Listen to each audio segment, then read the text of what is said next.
What's up, everybody? It's Josh coming at you from Nerd Adventures Tower. Moon Knight, Episode 3. It's almost here, and we got to do our weekly preview video, talk about what we expect to be seeing in this episode, and I want to talk about a little bit of the discourse surrounding the Moon Knight show as well. Look, man, I personally think Moon Knight Episode 3 is about to be absolute fire. I think it's going to be the best episode that we've gotten yet, and I know everybody's talking about Episode 4 and the crazy twist in that episode, but I had some people reach out to me and say, look, I know everybody's talking about Episode 4, but I think Episode 3 is just as good, and Episode 3 might be one of the best live-action episodes of MCU Disney Plus show stuff ever. And Lord, forgive me, because I've decided to become way too hyped up for Episode 3 of Moon Knight. Let's fucking go! So let's talk about what we think will be in this episode. Obviously, the setup at the end of Episode 2 was brilliant, showing Marc Spector in Egypt at the behest of Khonshu. Steven is watching from the mirror, still being held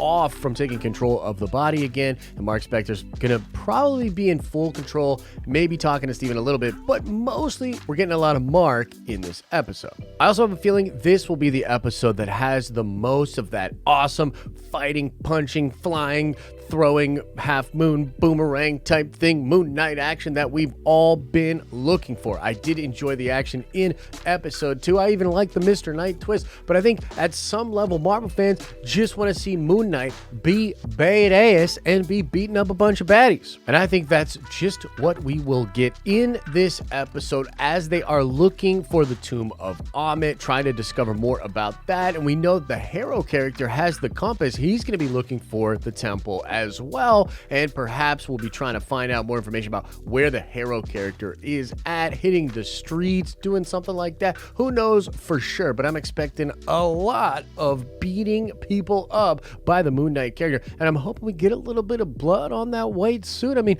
we were told it's dark, we were told it's more mature than other things, and come on, Marvel, show us a little bit of blood. Now, another thing that I expect in this episode is going to be some stuff with Khonshu. I mean, with Marc being more in control and us actually being in Egypt, I think this is the perfect opportunity to have more dialogue between Khonshu and Marc, and maybe even some more of the backstory being filled in on as far as what is going on with Khonshu, what's up with these different Egyptian gods, why was Khonshu banished, what does that even really mean, and how is Khonshu different than Ammit and some of these other gods in the pantheon of the Egyptian, well, gods. And I think it's even possible that Steven being in the mirror and having some conversations with Marc while he's in Egypt could be a way to explore more of this. I mean, for the very first time, Steven is actually aware of what Marc is doing.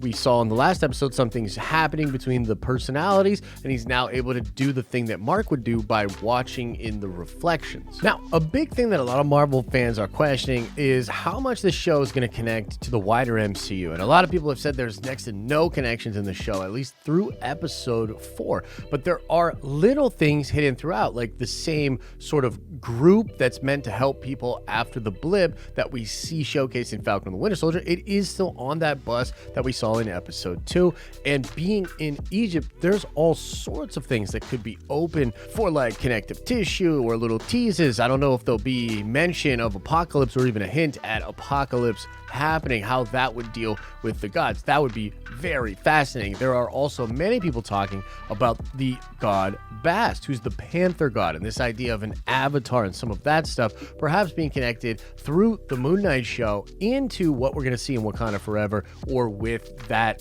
Panther god, who is again rumored to be in the next Wakanda Forever or Black Panther movie. But the truth is, if that is in the show at all, I think it's going to be very subtle, much like the QR codes that are being put out that can send you to copies of Werewolf by Night or the first appearance of Blade. And I think for now, that's all just fun Easter egg stuff. Could Werewolf by Night be in the show? Absolutely. Could Blade be in the show?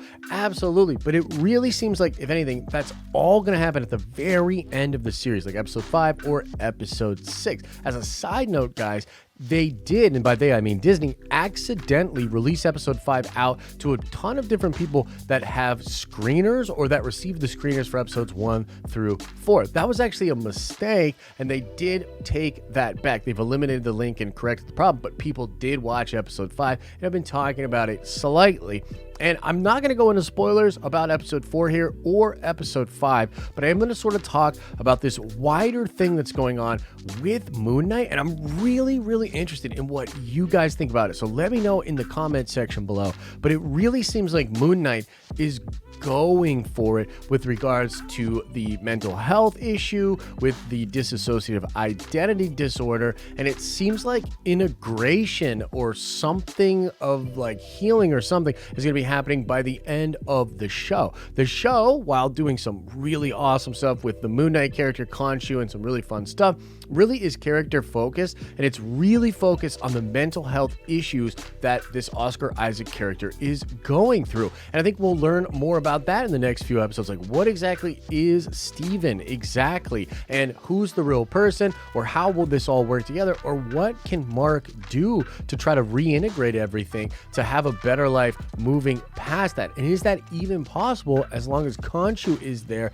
being in control or being there to make sure they do things? I just find it fascinating because Moon Knight is an awesome show. I think many people are enjoying it, but I don't see as much social media buzz around the show, and there's not as many conversations being had about the Moon Knight show in how it connects to the MCU. Maybe that's totally and completely fine, and this is just sort of a really interesting show that maybe connects to the MCU after this, or maybe this was not exactly the best call to make, because if you look at a lot of the other MCU stuff, even shows like Hawkeye are heavily connected to the wider MCU. I mean, it's an Avenger himself, but also Kate Bishop witnesses the attack in New York, and there's a lot of things that just feel like it's filling in the gaps of our understanding of the Marvel Cinematic Universe, which is undeniably one of the big draws to this type of content. I guess the question with Moon Knight is going to be, with how the show will end, is that going to tie all of that together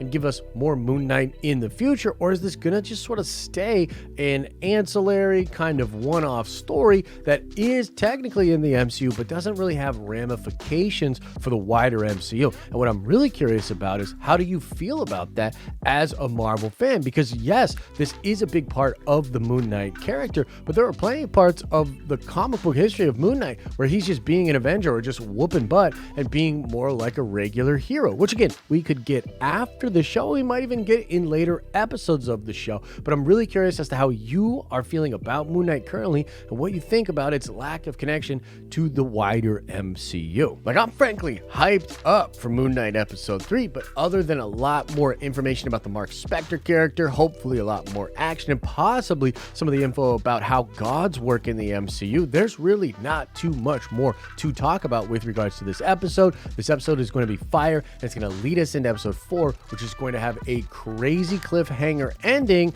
which I have heard the way it's resolved in episode 5 is going to be like dark and just kind of tragic for the character of Marc Spector. I guess the hope for me is, let's do this, let's have fun with all of this, but I still hope we can root for Moon Knight beating up a bunch of bad guys at the end of the show. Let me know your thoughts about Moon Knight in the comment section below. Like this video if you liked it. Come on by and join us for the watch party. We'll be starting at like 2:30 in the morning Eastern Standard Time. Very early Wednesday morning or late Tuesday, depending on how you look at it. Ton of fun doing a watch party with you guys, talking about the episode after we watch it together. And as I always say, I hope you are having an awesome and a nerdy day, and I'll see you in the next video.